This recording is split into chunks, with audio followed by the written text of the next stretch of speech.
I'm very excited to introduce Chad Tilbury, who is one of our instructors, as well as the lead for both our Forensics 500 and Forensics 508 class. That's Windows Forensics and Enterprise Forensics and Incident Response, respectively. I've known Chad for quite a long time. He's got a background that comes out of law enforcement with the Air Force, as well as a lot of consulting work. And I guess I could really sum this up by saying Chad has seen some stuff. You know, anybody who's in this field for as long as Chad has been on the cases that he's supported brings tremendous perspective. And for those of you who may not have already worked with Cobalt Strike-based investigations, you're going to learn a ton. And for those that have, I bet you're going to pick up a couple of new nuggets as well. And Chad's going to be using an intrusion that we actually constructed for our courses that's used in both Forensics 508 and 572, and talk a little bit about the artifacts and the Cobalt Strike things that you can find. So Chad, welcome. We're extremely happy to have your support for the event, and looking forward to all the good, juicy knowledge bombs that you'll be dropping for us this plenary session. Yeah, thank you. I'm excited. This is by far one of my favorite events of the year. This is going to be a great 2 days. So good morning, everyone. Good afternoon. Those of you on the other side of the world, good evening. You're going to have a great day and a great summit this week. So as Phil said, my name's Chad Tilbury. I'm here to take you on a journey through Cobalt Strike. All right, everybody. Well, welcome to Cobalt Strike. Actually, picking this as a topic was really easy. I mean, when you look at kind of almost every major intrusion we've looked at in the last few years, it seems like Cobalt Strike always bubbles up to the top.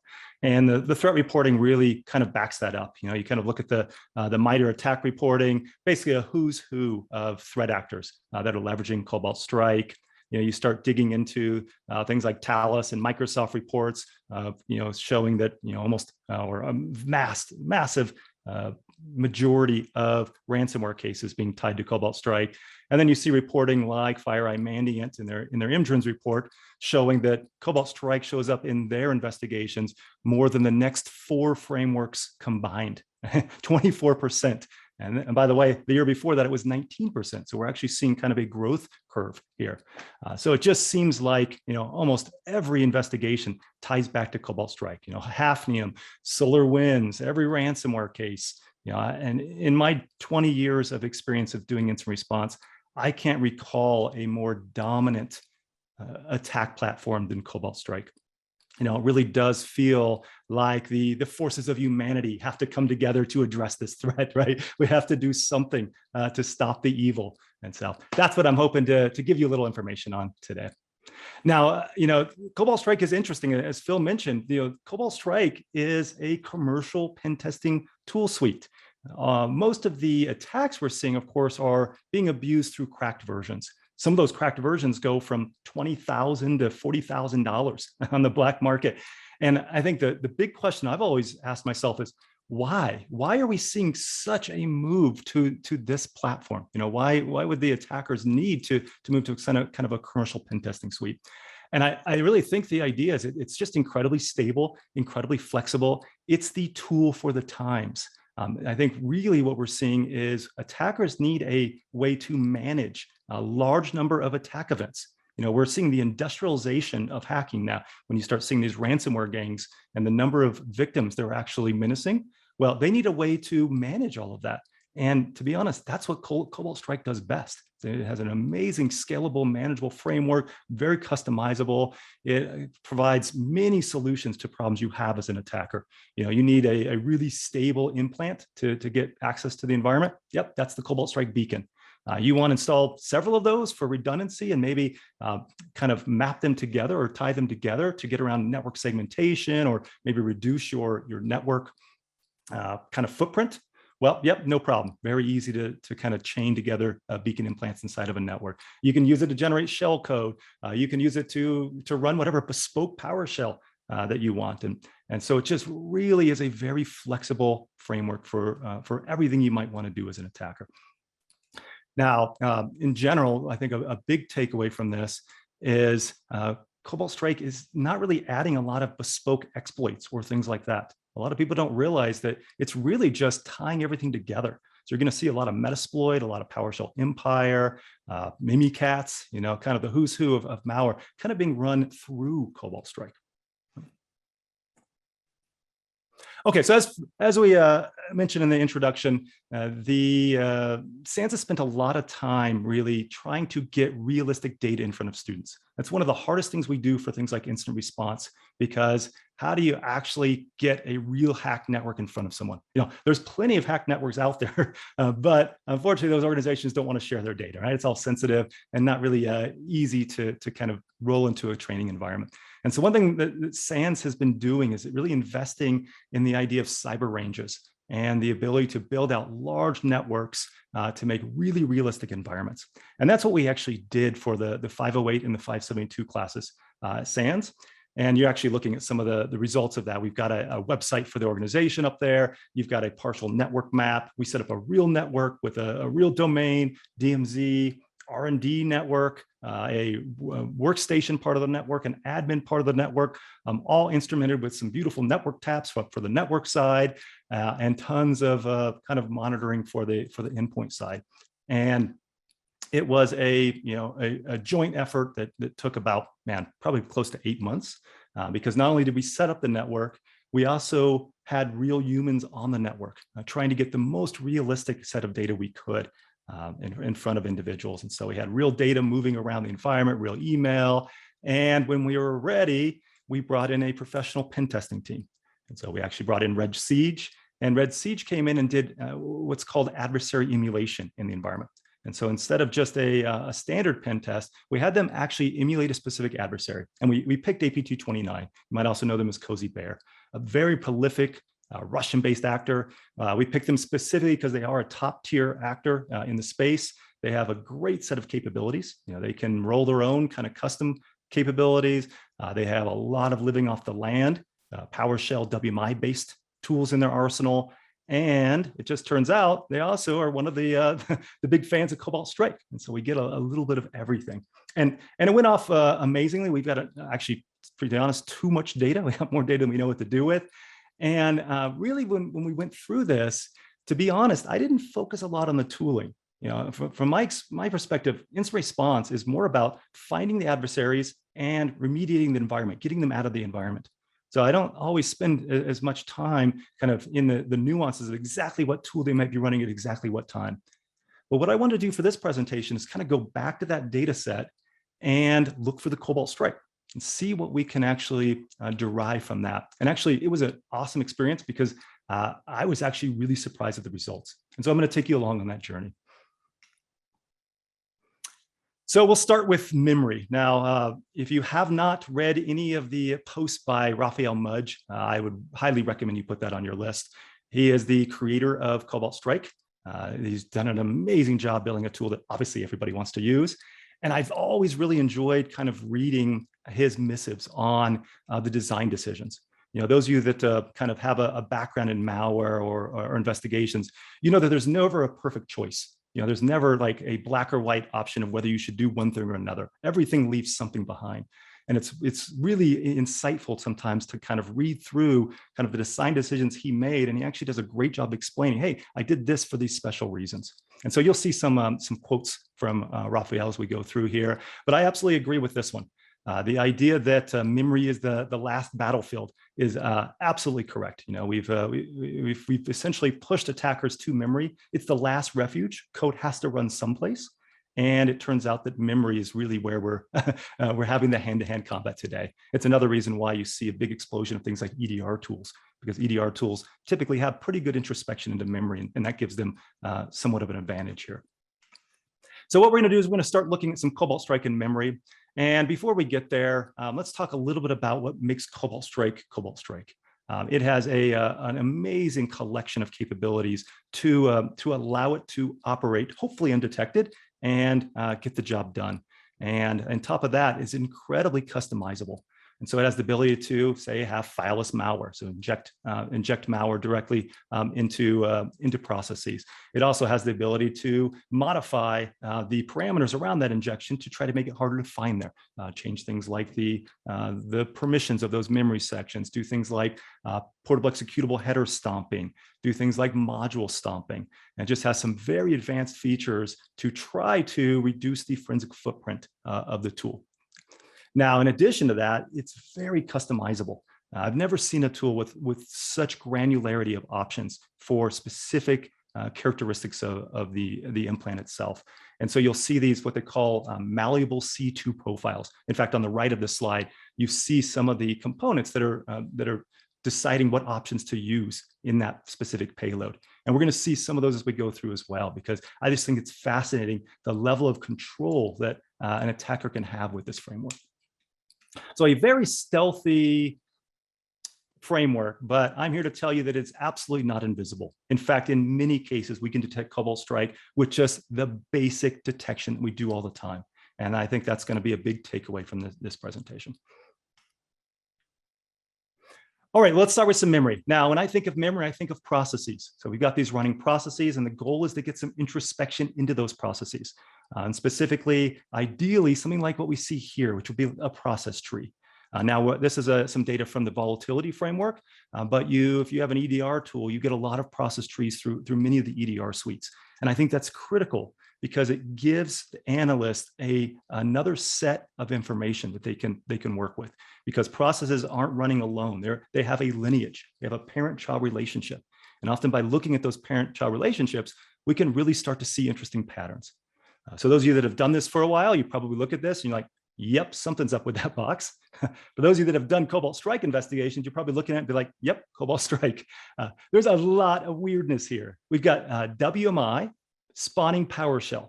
Now, that alone is actually a pretty interesting attack pattern. It doesn't happen very often. We see that with things like WMI event consumers. We see that maybe with some WinRM traffic, often with things like WMI implant, which is a kind of a lateral movement tool in the wild, and of course with Cobalt Strike. So that's a little strange. It's actually more realistic often to see PowerShell spawning WMI than the other way around.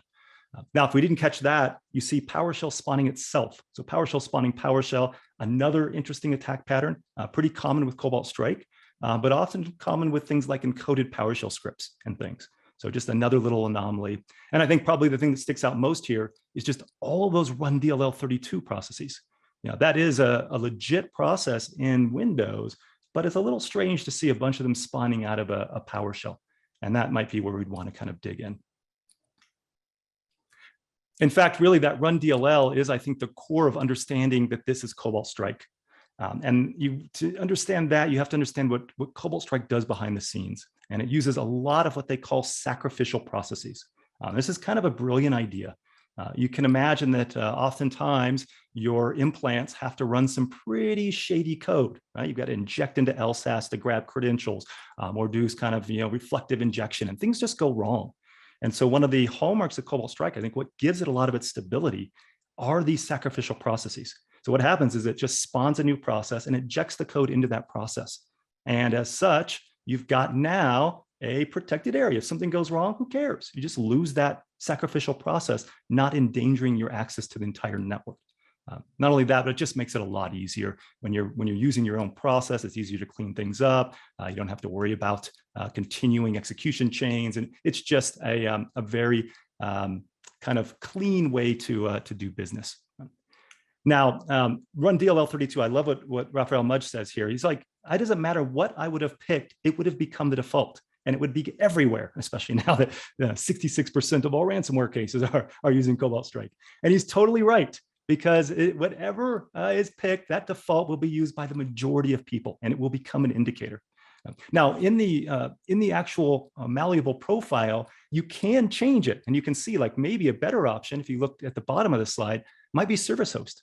That's probably the most common process running in Windows. But I want you to think about this. Can you come up with a process name that you could run as a sacrificial item under PowerShell, potentially multiple times, that would not look unusual? And I'll tell you what, I can't think of anything. I think it would be anything you pick is going to stick out. And so I think that's the real moral of the story is based on a design decision, baked into the architecture of Cobalt Strike, presents a really interesting opportunity for us to identify it. All right, now digging deeper into those run DLL32s. Now, one of the things we might do in memory is we might kind of pull the full command line to get the arguments and get actually where the process was running from. And when we do that with those run DLLs, those sacrificial processes, they look strange. No surprise, because they are. For instance, run DLL32 should be loading DLLs, but we see nothing on the command line that would indicate that. No arguments to those DLLs, no DLL itself. It's just a standard process name. So that alone is kind of strange. Now, again, Cobalt Strike can allow you to change this. So outside the defaults, you could add, for instance, fake parameters on the end. And then you see that malleable profile at the bottom. Now, even if you do that, you go back to what I just mentioned, you're still going to have a bunch of processes with the exact same set of parameters sitting under a weird PowerShell-esque process. It's still going to look strange at any amount of usage for that tool. But they do a good job of at least making the effort to allow it to blend in a little better. Now, another thing we might do is actually go to that big, I call it the axis of evil, right? All of those processes, kind of parent-child relationships, and start looking at all of their command lines. And if we did that, you would start seeing kind of an interesting pattern. And you would start seeing syswow64 folders pop up. And what's going on here is this is the execution of 32-bit code. And so every modern system is now a 64-bit system, but 32-bit code still exists. And a lot of malware still uses it. A lot of the Metasploit framework, Cobalt Strike components are still 32-bit. I mean, if you think about it, 32-bit has been around forever. It works. It's battle tested. There's not a lot of incentive to move away from it. It also works on every Windows system you're going to run into, both 32-bit and 64-bit. So it is really probably the right choice. However, it does leave behind artifacts. And so if you're running 32-bit code through something like PowerShell, well, you're going to have to be running the 32-bit version of PowerShell. And that's pretty rare. And so what we can do is we can be looking through some of these process command lines for the syswow64 folder, which is indicative of the 32-bit version of something running. And you see a lot of this in frameworks like Cobalt Strike. Now, another thing that really makes Cobalt Strike stealthy is the injection component. In fact, injection is used by a massive number of advanced malware components out there. It is just one of the easiest ways to achieve kind of camouflage, to get around a lot of our host-based security components. And it's just pretty simple, and there's a wide range of ways to do it. Now, typically, we've had some pretty good luck as defenders at finding injection. We've got different ways that we can look at memory to find this. And a classic kind of defender pattern here is what you see on this slide. This is actually the malfind tool coming out of volatility. And it does a pretty set of steps that we typically go through to try to find injected code.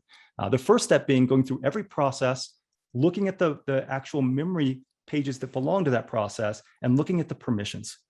It turns out that every memory page has permissions, read, write, execute, and it's very unusual to have write and execute permissions on a page. That's actually pretty dangerous. You don't want places in memory that someone can write to and immediately execute code out of. You're just asking for trouble. And so these are pretty rare in an environment. And so that's actually the first check. And so looking at one of those run DLL32 processes, in fact, malfind does find a suspicious memory section. So in this case, it has those bad memory permissions, read, write, execute, and is not mapped to disk. In fact, this is implied by the tool. It won't show you results unless you satisfy the first two kind of strikes of this three-part test. So not mapped to disk, all legitimate code in Windows comes from disk. If something magically shows up that didn't come from disk, it's a problem. And so this one in particular fails both of those checks. And then the third check is, okay, you've got a bad memory section with executable permissions. Is there code in there? It's that final kind of safety check. And in this case, with Cobalt Strike, well, it's kind of a big want failure, because we don't see any code in there. In fact, we don't see anything. If you look at that hex data down there, it's empty. And this is actually a classic Cobalt Strike defense mechanism. It's anti-memory forensics. By default, Cobalt Strike will actually do what we call stomping the portable executable header. It just turns out that once you get your code running, you don't need the header. So what Cobalt Strike will do is go to the first page and clear it with nulls. So literally down to 4,096 bytes of zeros.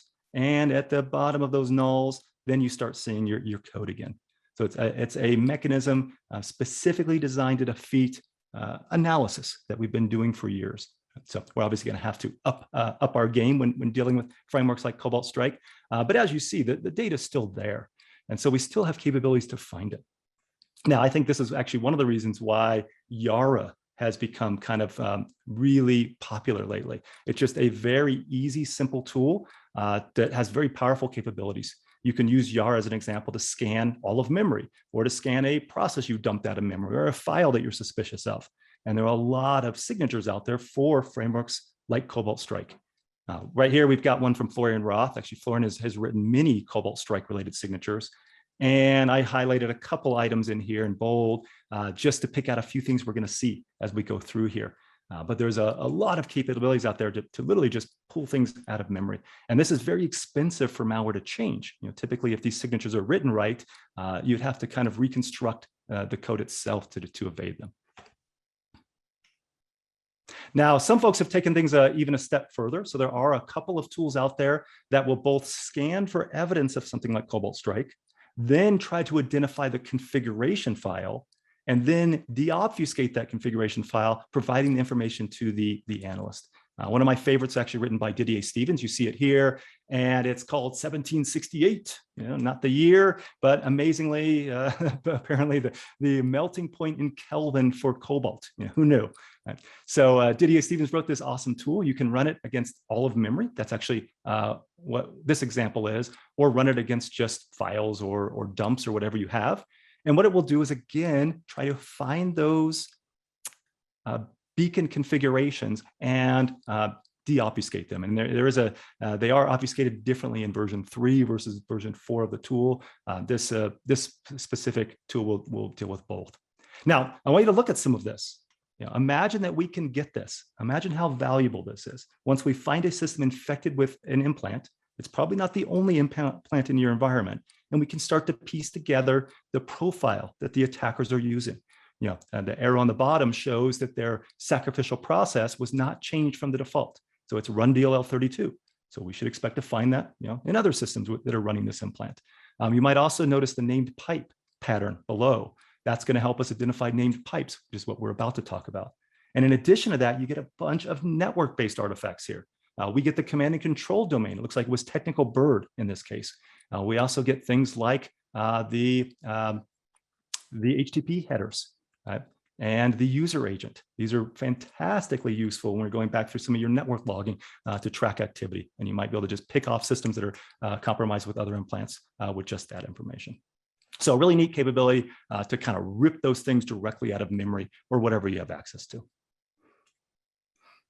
Okay, so let's segue to named pipes. Now, named pipes is a great opportunity for us because malware has to communicate. Almost all malware, no matter how stealthy it is, has to somehow communicate on the wire.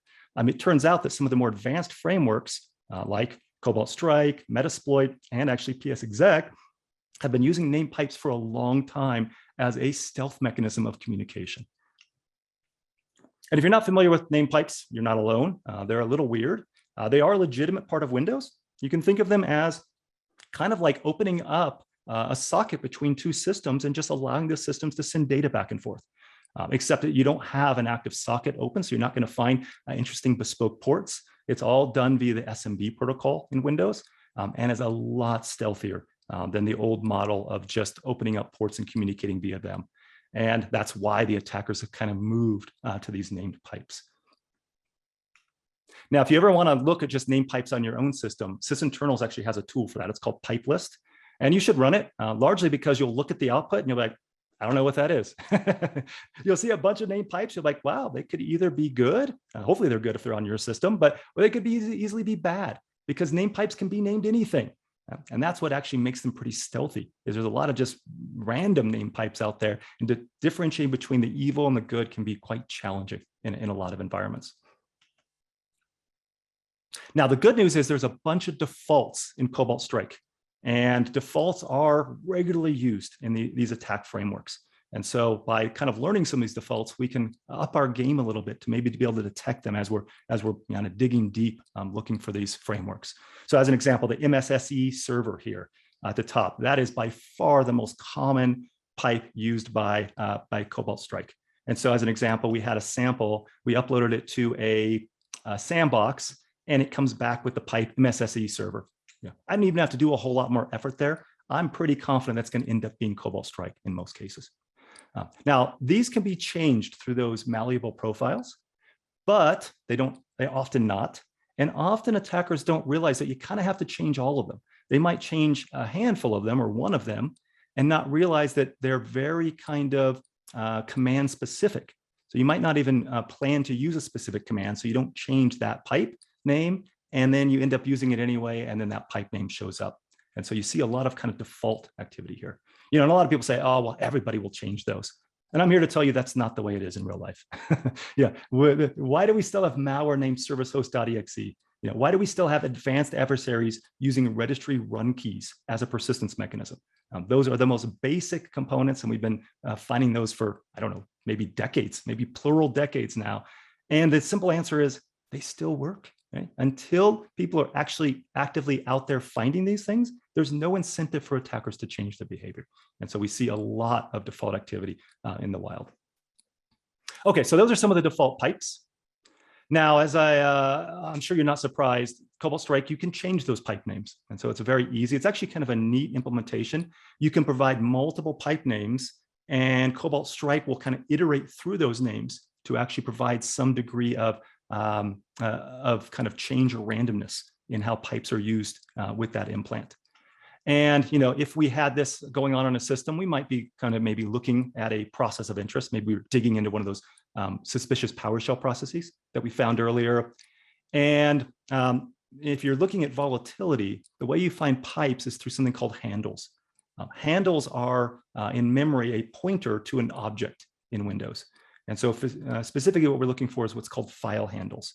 And so file handles will be tracking these named pipes. And you notice that we're kind of searching for anything with pipe in the name.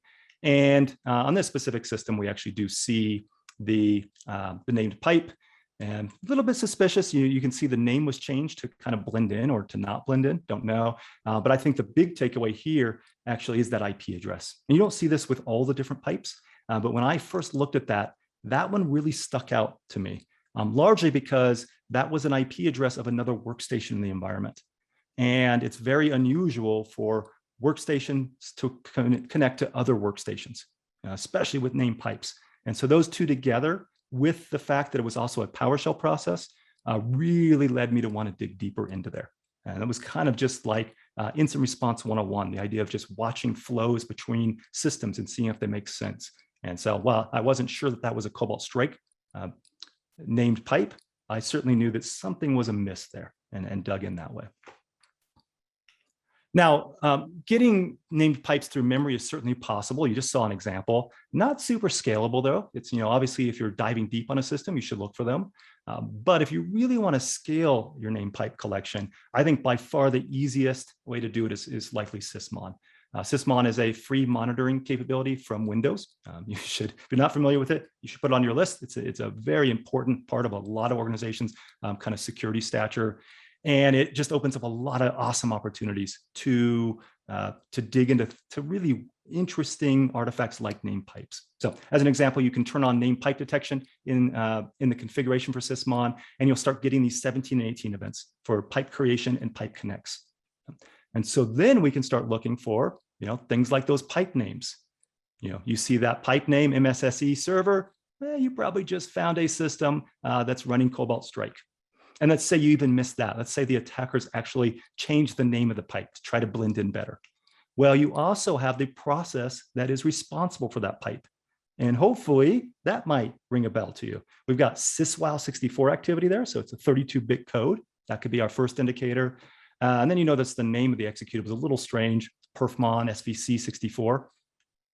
It almost seems like it's trying a little too hard, but that actually was a Cobalt Strike beacon kind of running under that piece. And we easily found it with the named pipe component. Now we can kind of take that, and of course, when you scale things, there are hundreds of named pipes across thousands of systems. We might have a lot of data to get through. And so one of the ways that we might narrow this down is actually looking at processes that really are either suspicious or maybe shouldn't be running named pipes. And so as an example, you can see a bunch of processes on the right of this slide where, you know, we've got, again, the 32-bit versions of PowerShell kind of opening up and connecting to named pipes. We've got that run DLL32, which you've already talked about, is suspicious because it's so commonly abused as that fault sacrificial process in Cobalt Strike. So we might find it that way. You might also find it just looking at the pipe names. Notice those pipe names are pretty randomly named, a lot of entropy in those names. Funnily enough, those names are actually not necessarily random. They are at least part of a pattern. And I'm not sure why Cobalt Strike made this decision, but the pattern is related to the command that was run that uses that named pipe.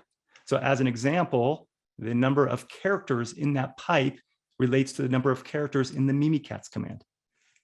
And above it, we see the number of characters that match the PowerShell command. And there's only a handful of commands in Cobalt Strike that leverage named pipes. And amazingly, most of them have a unique number of characters in their name. So you can go through here and you can identify, oh, that was PowerPick, or that was keylogger, or that was the screenshot command, or as you see, mimikatz and PowerShell. Just kind of a really neat way to get some very quick insight into how these pipes might be used if you ever run into something like Cobalt Strike in your network. Now, the FSecure team actually did a great write-up on this. And so Riccardo and Carini did a really neat write-up of how this works. One of the interesting components of it is these are not included in the malleable profile. So they're not necessarily really easy for an attacker to change. I think it's until like version 4.2 of Cobalt Strike when you can finally change them. But you got to remember, a lot of attackers are using cracked versions. It's not like they're getting updates. So we have a lot of old versions of Cobalt Strike kind of out in the wild, and they're probably never going to get updated. And so that's another advantage for us to find some of these standard defaults. They also wrote a great Yara signature to look for these with some regular expressions. And so you could imagine that you could have, if you had Sysmon across your environment, you could pull all the pipe data and be looking for these very specific patterns and maybe just start picking out places where Cobalt Strike had been run. Okay, so a neat opportunity for us to scale some effort, kind of looking at those named pipes. And there are many more. So we've talked about the default ones like MSSE server. It turns out that there's also a lot of these public malleable profiles out there. So Cobalt Strike itself releases a bunch, and there's a lot of third-party profiles that people have released to try to kind of evade certain components of security, to try to blend in with certain types of traffic. And there's a lot of just well-known profiles out there. And so Michael Haig has actually done a really interesting job of kind of collecting up a bunch of this data and organizing them. And so he collected up a bunch of the pipe names from all of these publicly available profiles. So this is another great place if you're kind of hunting to just start looking for any pipes with those names. Yeah. And here's the way I look at things. You've got one set of attackers out there that literally will never change the defaults at all. They will unwrap their neat, shiny new tool and just start using it. Yeah. And this by far is the biggest set, by the way. You've still got folks out there using mimikatz that don't even remove the strings that Benjamin Delpy put into mimikatz to make it easy to detect. They don't even bother to remove those strings before compiling. So they're going to get a giant set of people that just use the straight defaults. Then you're going to get another set of people who are going to use at least maybe the malleable profiles available to kind of change things up a little bit. And by far the smallest set are going to be the ones that use the very custom, look like nobody else. And that's just going to be a very small set of folks. So if you're looking for the defaults and maybe these malleable profiles, you have the lion's share of activity out there. Another thing that Michael Haig has been doing is also scraping configurations from publicly available Cobalt Strike servers. So a lot of researchers have been finding these command and control servers and actually yanking the config from them. And so I think he's, last time I looked at some of his data sets, it was over like 600 in the wild configs that have been found. And as an example, like for the sacrificial process, out of like over 600, 500 of those were still using run DLL32 as a sacrificial process. So 80% hadn't changed the defaults, just to give you some idea that this does really work. Okay, so one more thing to talk about, and that's PowerShell. Now, Cobalt Strike is very PowerShell specific. A lot of its capabilities are leveraged through PowerShell. And as defenders, you should be like thanking the gods, because when you hear PowerShell these days, you should be thinking, yeah, now you're on my territory. I've got an advantage, certainly that I can take into account here. And so a lot of the capabilities in Cobalt Strike are PowerShell based. Most of the lateral movement, from the WinRM to the WMI to the specific PowerShell command, they're all PowerShell kind of behind the scenes. And not only just PowerShell, but some really weird looking PowerShell. Things like encoded PowerShell scripts, things like kind of injection happening via PowerShell. That PowerPick actually doesn't even use PowerShell.exe. It actually just injects the PowerShell assemblies into memory and runs them. But all of them can be detected. And if you have the right auditing, you're in very good shape if you run into Cobalt Strike. So that's what we're going to look at. Now, first of all, if you don't have the right auditing, stop now. Go back and turn on auditing. You have no choice at this point. You have every major attack group out there leveraging PowerShell. If you haven't turned on PowerShell auditing, you are at the biggest disadvantage of your life. You can't even imagine what a disadvantage you are because you have no hope. Right? Because if you are dealing with PowerShell, you have to have the proper logging to understand what's going on in that environment. Whether you get it through PowerShell logging or your EDR tool or whatever that is, get it. Now, there is some default logging that Microsoft has put into some of its PowerShell logging, but it's not enough. It's nice, and the only reason I tell you that is because I want you to go look regardless. But you got to get this on in your environments if you're going to have an ability to combat advanced adversaries. So let's see what some of the logging would look like from a Cobalt Strike perspective. Okay, so here's a Cobalt Strike command called Powershell Import. And what's going on here is it's importing in a PowerShell module with a bunch of commandlets and functions and capabilities. And so you just kind of import that into your beacon, and now you can run all those bespoke commandlets now via PowerShell on the system. But this actually creates some really weird indicators. As an example, it leverages something called a download cradle. We're going to see this again in a moment. The download cradle is very evil. It's used by many different attack frameworks, including Powersploit, PowerShell Empire, things like that. But what's weird about this is typically with the download cradle, you would have your system go out to the internet, either via an IP address or a domain, and download a script and run it. But that's not what's happening here. You notice that we've got local host being connected to. And so this is a really strange artifact that often leads you to find Cobalt Strike. And so that might be our first indicator here. Now, also, you might see a bunch of encoded commands, very, very common, not just in Cobalt Strike, but in a ridiculous number of other abuse of PowerShell. And so we might be looking for encoded commands throughout your logs.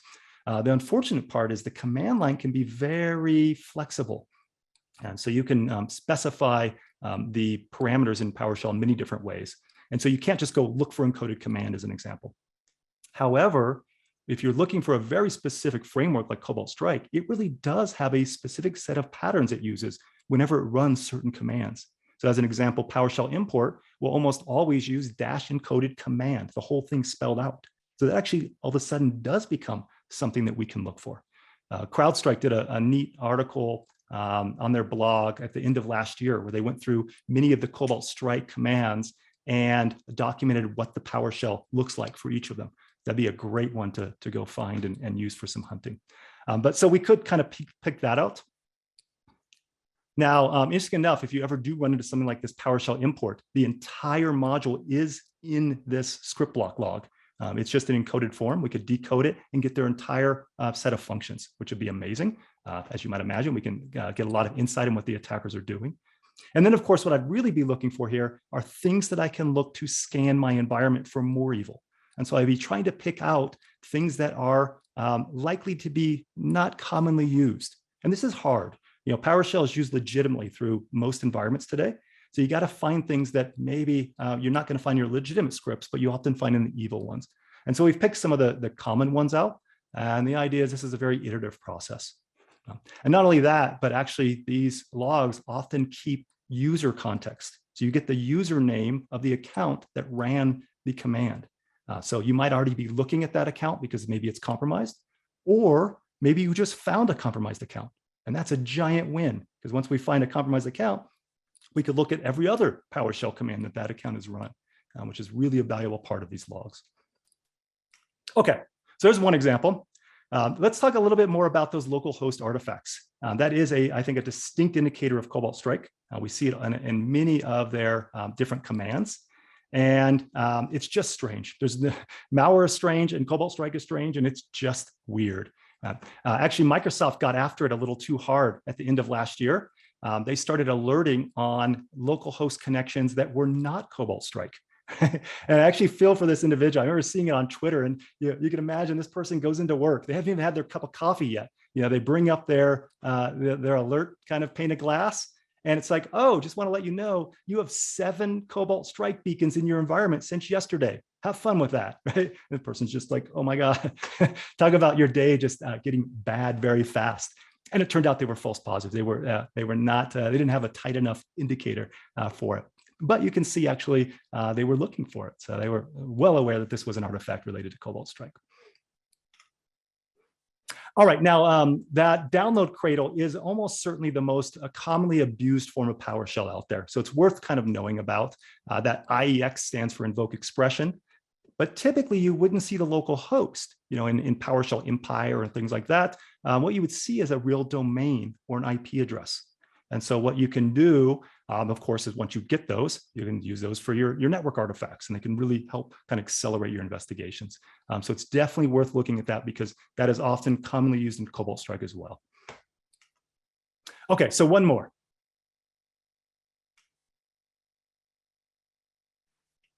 Maybe. So here's believe it or not, an injected implant. So this is basically Beacon injecting itself into memory on the system. And what you might identify immediately is just a lot of encoded a lot of encoded data in here. So I'm trying to forward this. There we go.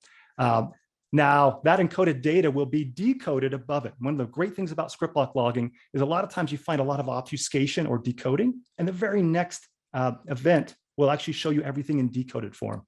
And this might not look like it's in decoded form to you, but it actually is.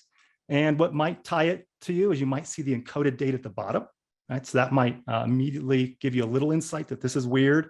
And then you might also pick out some of those terms, that reflected delegate. And that you might remember from earlier in the deck, where I talked about some of the capabilities of Cobalt Strike, having the ability to reflectively inject. That's a very advanced form of injection, where you don't use the standard Windows libraries to get your code running. You kind of do it yourself. And as such, it becomes a lot stealthier from a detection standpoint. And so to be honest, whether you looked at this and you're like, yep, that's evil or not, that's not the point. The point is just noticing this is strange. 90% of being an analyst is just looking at something and feeling uncomfortable with what you're seeing. And so if you were to look at this and be like, oh, I just don't think that looks legit, you'd be right.